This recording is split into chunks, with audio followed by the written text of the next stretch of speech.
প্ৰকৃতিৰ অপৰূপ সৌন্দৰ্য আৰু ঐতিহাসিক সমলৰে ভৰপূৰ গুপ্তকাশী বিশ্বনাথ ঘাটত ঘটিব এক নতুন সংযোজন। উল্লেখ্য যে গুপ্তকাশী বিশ্বনাথ ঘাটৰ উমাটুমনি দ্বীপত সংযোজন ঘটিব দেৱাৰুদেৱ মহাদেৱৰ বিশাল আকৃতিৰ প্ৰতিমূৰ্তিৰ। প্ৰায় 40 ফুট উচ্চতাৰ মহাদেৱ শিৱৰ প্ৰতিমূৰ্তিয়ে উমাটুমনি দ্বীপক অচিৰেই এক নতুন মাত্ৰা প্ৰদান কৰিব। বিগত 2 বৰ্ষৰ নেৰানেপেৰা প্ৰচেষ্টাৰ অন্তত নিৰ্মাণ কাৰ্য প্ৰায় সম্পূৰ্ণ হোৱাৰ পথত থকা শিৱ মূৰ্তিভাগৰ বিষয়ে এক সংবাদমেলৰ জৰিয়তে ৰাইজক অৱগত কৰিলে বিশিষ্ট সমাজকৰ্মী কিশোৰ হাজৰিকাৰ লগতে প্ৰতিমূৰ্তি নিৰ্মাণ সমিতিয়ে। এই যে মূৰ্তিটো উপস্থাপন কৰিবলৈ গৈ আছে, নিৰ্মাণ কৰা এতিয়া আৰম্ভ কৰা হৈছে বা অলপখিনি সম্পূৰ্ণও হৈছে। যোৱা পৰ্যটন দিৱসত আপোনালোকৰ লগত এখন সভা পাতিছিলোঁ, তেতিয়াই কৈছিল যে বিশ্বনাথ ঘাট গুপ্তকাশী হিচাপে ইতিহাস প্ৰসিদ্ধ এখন ঠাই। এই প্ৰসিদ্ধ ঠাই পৌৰাণিক আখ্যানত যি বানৰজা ইয়াক কাশী বনাব গৈছিল, সেই কাশী সম্পূৰ্ণৰূপে নহ'ল, অভিশপ্ত হৈ গ'ল আৰু তেতিয়াৰ পৰা ইয়াক গুপ্তকাশী বুলি পৰিচিত হৈ আহিছে। কিন্তু গুপ্তকাশী হ'লেও ইয়াত শক্তিৰ আছে, শক্তিৰ উপস্থাপন ইয়াত অনুভৱ কৰা যায়। তেনে ক্ষেত্ৰত আমি বিশ্বনাথ ঘাট এনেকুৱা এটা ভৌগোলিক অৱস্থানত অৱস্থিত, ইয়াৰ সুন্দৰভাৱে ইয়াৰ কাষেদি বুঢ়ালুইত বৈ গৈছে, কাষতে আছে বুঢ়াগংগা, ওচৰৰ নাতিদুৰ্গত আছে আমাৰ গোটেই বিশ্ব প্ৰসিদ্ধ কাজিৰঙা ৰাষ্ট্ৰীয় উদ্যান। গতিকে এটা সুন্দৰ পৰিৱেশ, এই সুন্দৰ পৰিৱেশৰ মাজত ইয়াত জনবসতি বহুল এখন ঠাই। ইয়াত বৰ্তমানলৈকে 27খন দেৱ দেৱালয় আছে। তাৰে ভিতৰত খুব প্ৰচলিত বিশ্বনাথ মন্দিৰ হিচাপে চণ্ডী মন্দিৰ, নাগলেশ্বৰ মন্দিৰ, উমাটুমনি মন্দিৰ, এইবোৰ। আৰু আটাইতকৈ এই বিশ্বনাথ ঘাটত সৰু একদম নদী দ্বীপ আছে উমাটুমনি। এই উমাটুমনি দ্বীপতো কেইবাখনো স্থান আছে, শক্তিপীঠ আছে। তাৰ ভিতৰত আৰ্কিঅলজিকেলি এটা শুক্ৰেশ্বৰ দেৱালয় বুলি এটা জেগা তেওঁলোকে ৰিজাৰ্ভ কৰি ৰাখিছে। যি ধৰণে এইখন ঠাই আটাইতকৈ প্ৰাকৃতিক সম্পদ আৰু ধাৰ্মিক নগৰী হিচাপে পৰিচিত হ'ব লাগিছিল, সেই সময়ত আমি জগতক জনাব পৰা নাই। কিন্তু এইবাৰ আমি দেখা পাইছোঁ আমাৰ বৰ্তমান চৰকাৰখনে হেমন্ত বিশ্ব শৰ্মা ডাঙৰীয়াৰ প্ৰচেষ্টাতে এটা ৰূপৱে হ'বলৈ গৈ আছে আমাৰ বিশ্বনাথ ঘাটৰ পৰা উমাটুমনিলৈ। ই এটা আমাৰ বাবে ইতিবাচক দিশ। মোৰ মনত এটা সংকল্প আছিলে, সেই সংকল্প হ'ল যে আমি যিহেতু এটা শিৱৰ স্থান, ইয়াত আমাৰ মহাদেৱৰ স্থান, গতিকে ইয়াত এটা সুন্দৰ যদি আমি মূৰ্তি নিৰ্মাণ কৰি পেলাই যদি আমি আমাৰ যিসকল আধ্যাত্মিক ব্যক্তি, পৰ্যটক, ধাৰ্মিক পৰ্যটক হিচাপে আহিব বিচাৰে, তেওঁলোকে এনেকুৱা ধৰণৰ কিছু বস্তু দেখিলে বা এটা বৃহৎ আকাৰৰ মূৰ্তি যদি তেওঁলোকে দৰ্শন কৰিব বিচাৰে বা আধ্যাত্মিকতা তাত থাকে, নিশ্চয় পৰ্যটকসকলৰ এটা সময়ত ইয়াত ভিৰ হ'ব। যিহেতু আমি অলপতে আজি 5-6 বছৰ আগত যিহেতু নগাঁৱৰ যিটো মৃত্যুঞ্জয় মন্দিৰ তেওঁলোকে নিৰ্মাণ কৰিলে, এতিয়া যথেষ্ট সংখ্যক তাত পৰ্যটকসকল যায়।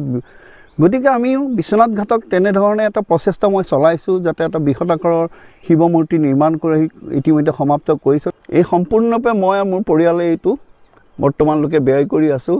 তাৰ লগতে আৰু বহুখিনি কাম আছে, যিহেতু ইয়াত এখন সুন্দৰ পাৰ্ক এখন বনাবলৈ আছে আৰু কিছুমান মূৰ্তি বনাব আছে। নন্দীক যিহেতু শিৱৰ সন্মুখত এখন নন্দীৰ এটা মূৰ্তি থাকে, শিৱলিংগ এটা থাকে, সেইখিনিও এতিয়া প্ৰতিষ্ঠা কৰিব আছে। সেইকাৰণে অকণমান আৰু কিছু 6-7 মাহ মোক লাগিব। অহা নৱেম্বৰ মাহত আমি এই অনুষ্ঠানভাগ মানে আকৌ সকলো পৰ্যটকৰ কাৰণে মুকলি কৰিবলৈ আগবাঢ়িছোঁ। আৰু তাৰ আগমুহূৰ্তত আপোনালোকক আজি ইয়াত পাই মই সুখী অনুভৱ কৰিছোঁ, আনন্দিত হৈছোঁ যে আপোনালোক আহি এই বিষয়বস্তুটোক চাব বিচাৰিছে, মোৰ পৰা কিছু জানিব বিচাৰিছে। আৰু এই বিষয়বস্তুটো যি মূৰ্তিটো ইয়াত আচলতে কংক্ৰিটৰ মূৰ্তি বনোৱা সম্ভৱ নহয়। এইকাৰণে সম্ভৱ নহয় যে ইয়াত আমাৰ ট্ৰেন্সপৰ্টেশ্যনৰ বহুত প্ৰব্লেম হয়, কাৰণ পানীত কিছু বস্তু আনিবৰ কাৰণে মানে গধুৰ বস্তু কঢ়িয়াই অনাৰ কাৰণে আমাৰ কোনো তেনেধৰণৰ সাধন নাই। এইটো আমি হস্তনিৰ্মিত নাৱতেই গোটেইখিনি বস্তু অনা হয় আৰু আটাইতকৈ কঢ়িয়াবৰ কাৰণে বহুত অসুবিধা হয়।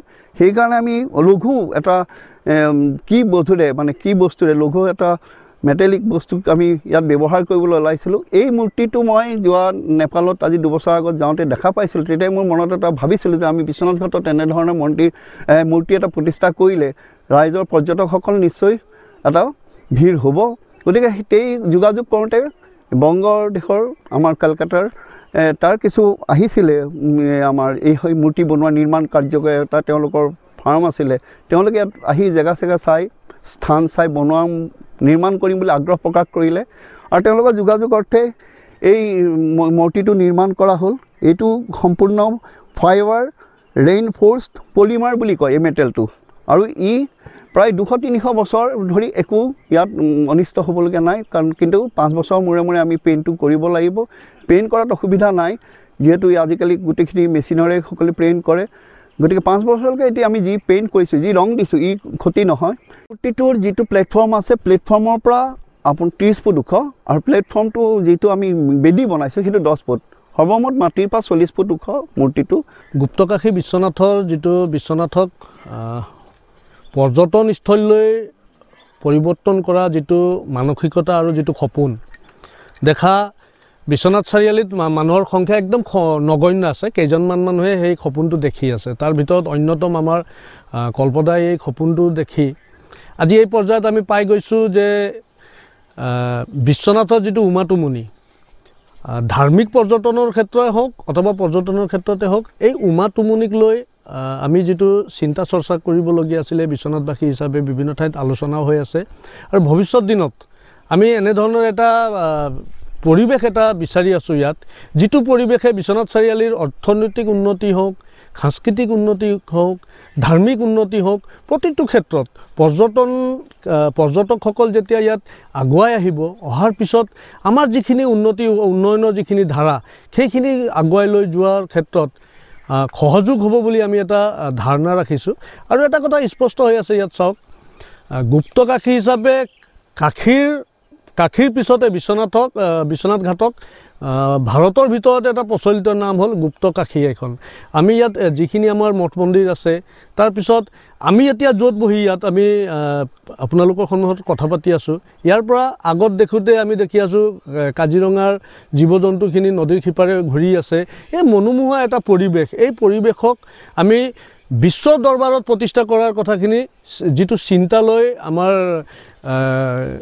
গ্ৰীণ আছিয়ানা ৱেলফেয়াৰ সোসাইটিৰ কল্পদা হওক বৌ হওক যেনেকৈ আগুৱাই আহিছে ইয়াক আমি সঁচাকৈ শলাগ ল'ব লাগিব আৰু আগন্তুক দিনত আমাৰ সংগঠনসমূহৰ হওক জাতীয় সংগঠন দল সংগঠনসমূহৰ কেনেকুৱা সহযোগ লাগিব তেখেতক সেই গোটেইখিনি সহযোগিতা কৰিবলৈ আমি আগুৱাই আহিম স্বাৰ্থ এটাই আছে যে বিশ্বনাথ চাৰিআলিৰ উন্নয়ন আৰু এই বিশ্বনাথ মন্দিৰৰ আৰু এই আমাৰ উমাটুমুনিৰ যেটো ঐতিহাসিক এটা ঠাই ইয়াৰ উন্নয়নৰ স্বাৰ্থত আমি সকলো আগুৱাই আহিম এটা কথা আমি লক্ষ্য কৰি আছোঁ বিগত কিছু বছৰ ধৰি ইয়াত পৰ্যটন দিৱসৰ দিনাখন পৰ্যটনৰ কথাখিনিক লৈ পৰ্যটক কেনেকৈ আহিব লাগে এই বিষয়বস্তুখিনিক লৈ পেলাই আমাৰ ইয়াত সেমিনাৰো হৈ গৈ আছে দুটা সেমিনাৰ মই এটেণ্ড কৰিছোঁ আৰু বিজ্ঞ ব্যক্তিসকল আহিছে আমি অকমান বিশ্বনাথ ঘাটক লৈ বিশ্বনাথ ঘাট আৰু উমাটুমুনিৰ লগতে দাঁতি কাষৰীয়া আমাৰ চাহ ফেক্টৰী যিখিনি আছে আমাৰ চাহ উদ্যোগ যিখিনি আছে সেই চাহ উদ্যোগ হওক বা অন্য যিমানখিনি আমাৰ আহোমৰ দিনৰ যিখিনি